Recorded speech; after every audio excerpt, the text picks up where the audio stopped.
What's up, guys? This is Coach Grant with First Down Training, and today we're going to be talking about some of the best route running from the NFL Week 12. We're going to be talking about how you guys can get a DB's hands off of you, right? We're going to be talking about how you guys can sell slant when the DB's playing press, or selling vertical and run a slant when the DB's playing press, how we can change up tempo, and then how we can run a hitch and go. So these are probably the 4 best routes that I personally saw during this week, so let's get started with this breakdown. Also, guys, if you're a receiver and you want to get better hands, but you don't have a quarterback to throw you the ball 100 times a day, and you still want to get better with your hands, check out that link in the description for an at-home Improve Your Hands workout plan. It says improve your hands in 30 days. Improve your hands 30 days. Check out that link in the description. Let's get started. So first route here, we just got this deep, skinny post here from DK Metcalf. Most importantly, we're just going to talk about hands, right? DK is very, very fast, very, very athletic guy, so he's got the ability where he could just dog people and just run right by them and beat them with speed. However, we widen the distance with this DB by just solely getting his hands off of me. So you see, let's watch this thing full speed. So you see when he's here, he closes the distance, it's zone coverage, shrug, get the hands off, and let's just beat him right over the top. That's a great job, and then we're going to talk a little bit about that catch over the top too. So again, against zone coverage, how are we supposed to, I get this question 24/7, right? How do I beat zone coverage? How do I beat zone coverage, right? And that's why you guys got to keep up with these videos, because I talk about that a lot in these route breakdowns where we break them down throughout the week. So, zone coverage.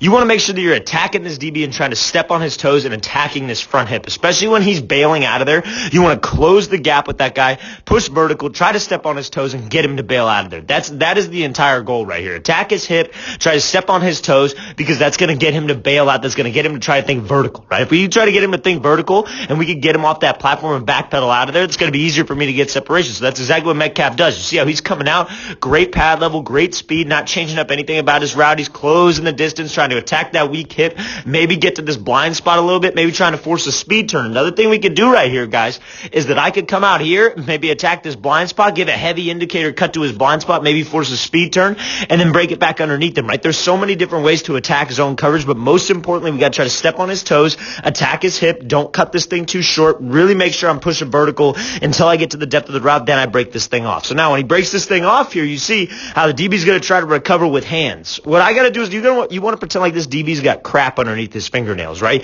You don't want to let him touch you. So even everybody talks about hand technique against press. Everybody talks about hand technique at the top of the route, like throwing a guy by. But when you're throughout the route, right, where you're throughout the stem, or whether you hit this break point and you're bursting up on a route like a post, you want to make sure that DB, you want to pretend, like I said, like he's got crap underneath his fingernails. Let's shrug him off. Let's get those hands off, because when he doesn't have hands, he's just chasing you the whole game. He's literally just chasing you downfield. I can stay in stride. I can keep my same speed. I can let the quarterback throw me open. Now, when I'm in a situation where this DB's trailing me, and he's on my back hip, you don't want to give him something too early to allow him to make a play on this ball. So you see how Metcalf, when he's here, he doesn't show those hands super early. He doesn't go up and try to catch it up top. Obviously, if it's underthrown, you want to go up and get it at that highest point. But when it's like this over the shoulder, you want to let it drop in. I want to be late with my hands, because when you're late with your hands like this and you let it fall right in the bucket, that's something that a DB cannot react to. He cannot play those hands and make a play. Like out here in California, worked with a lot of receivers, right? And you see a lot of the receivers that are D1 guys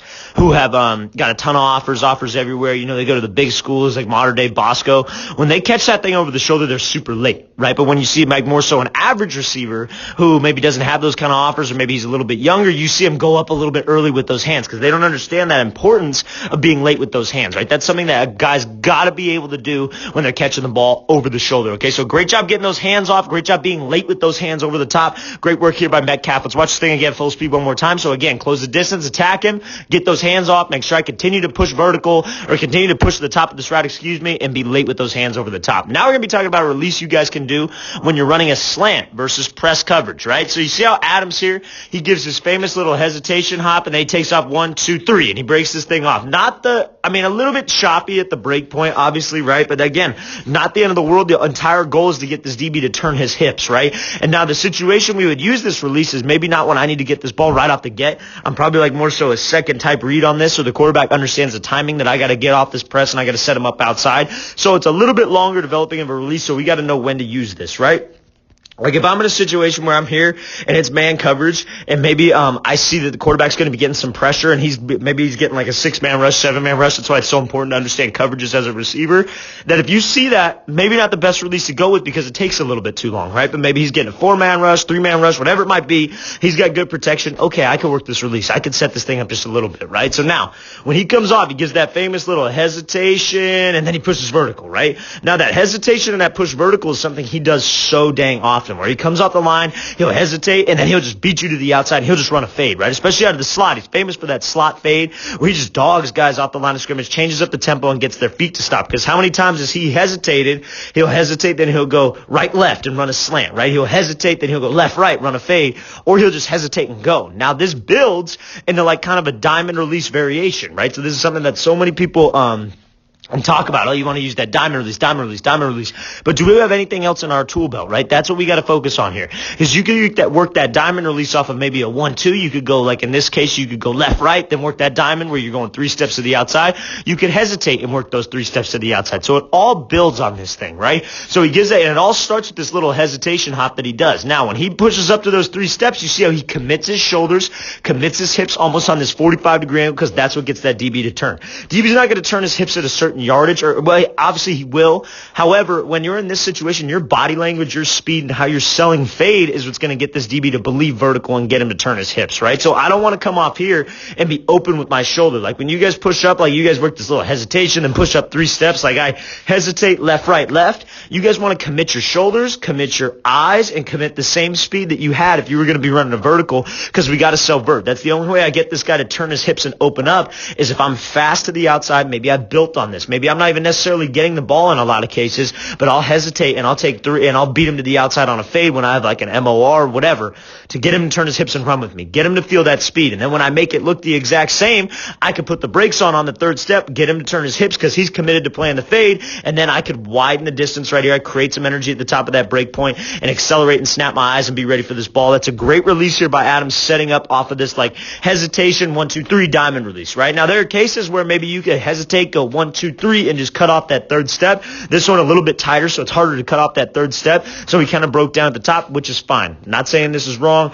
Obviously, could have been a little bit cleaner in certain cases where this DB is maybe not going to get hands or that DB might not be in the way. But being able to put the brakes on a dime right here is super important, and that's exactly what he does at the top of the route. So it's a great rider by Adams, setting up on this diamond release. So he's here, hesitate, 1, 2, 3, breaks this thing off, get that DB to turn his hips because he's selling vertical, because he's watching your pad level. Now we're going to be talking about this goal line fade and just kind of a variation you guys can do on a goal line fade, especially when this DB's in like off man coverage, right? So you see how when T.Y. Hilton's coming here, DB's where? Inside shade, right? And also, guys, I hope that makes sense about those last 2 clips. If you guys have any questions on those, you can leave those in the comments as well. So right here, you see how he attacks his leverage. He's inside shade, right? So all he's going to do is just give this little stutter step and change tempo. It's really not that complicated, but it's just another thing to have in your arsenal. So he comes off here, he attacks the leverage, he squares up the DB. DB's giving him that outside shade, so he just gives this little stutter step, change of tempo. DB's expecting a 1-2 or a move here, and then he just goes, right? So he hesitates, then he just goes right now. Gets this DB sitting to the inside, gets him to stop his feet. Rivers anticipates this thing and puts this up to the back corner. That's a great job here by T.Y. Hilton making this play and setting it up off that release. And you see here, fellas, I talked about this in the last video yesterday. Every time we make this catch, right, you want to be catching that ball in that like picture frame. Like your eyes are a camera. You're trying to take a picture of this ball over the top. I'm looking that thing all the way in. I'm seeing it with my eyes. You want to see it hit your hands. That's what you guys work. You can't be thinking about that in a game. It's got to be muscle memory. It's got to be habit, right? So when you guys are working in practice, this is what you should be focused on. Seeing it, making sure that your eyes see the ball hit the hand. Something I would tell my receivers when I would coach is when we were in warm-ups, when we were doing individual, right, we would catch and then we put it away and you'd have to tell me if you see laces or no laces, right? So you catch it, you tuck it, but it forces you to look it in and you tell me if you see laces, no laces, so your eyes go to that ball. It's a great job here by T.Y. Hilton, changing up this tempo and working this fade. So he comes off here, goal line fade, change up the tempo, get to the outside, make this play. Great job here by T.Y. Hilton. All right, so now we're going to be talking about this hitch and go right here. So mainly we're going to be talking about what draws a DB in anytime you have a double move, and maybe he's in this like off man look right here where he's going to be watching what? What is this DB going to be watching in this scenario? He's going to be watching your hips, not going to be watching your eyes, not going to be watching your feet, right? So We come off here, so he sells this hitch, second outside, and you see how violent of a snap it is, right? He keeps his head down, pushes vertical, snap this thing off, right? And when you're violent with your hips, that causes a reaction out of him because that's what he's watching. So when he sees your hips drop down, he's going to at least stutter, or he's going to at least anticipate this thing, right? So when you make a violent stick with your hips like this, and when it's a hitch route especially, and this DB's got some room to bite on it, you want to make sure that you're selling this thing by dropping your hips. How aggressive can you be with your hips? How aggressive can you slam those hips down on that snap, right? You see how he goes second outside. One, snap his hips here, and then he uses that leg to cut off of it. He gives this little chatter, right? So he snaps here. So 1, 2, 3, 4, cuts off of that fourth step right here, much like that curl and go or that come back and go like we've talked about before on this channel. And he's using that cut leg right here to make sure that he pushes himself off. You see how when he goes here, it's like 1, 2, 3, 4, and he sticks with that leg. He uses that leg to be sudden. It's almost like a speed cut on top of a route, so he can create some energy and he can drive off of that leg. Obviously, again, he's not thinking about all this stuff. This is just out of habit. This is out of muscle memory, but this is a great technique on a hitch and go. You snap with the outside leg, take 2, 3, 4, cut off of the fourth step.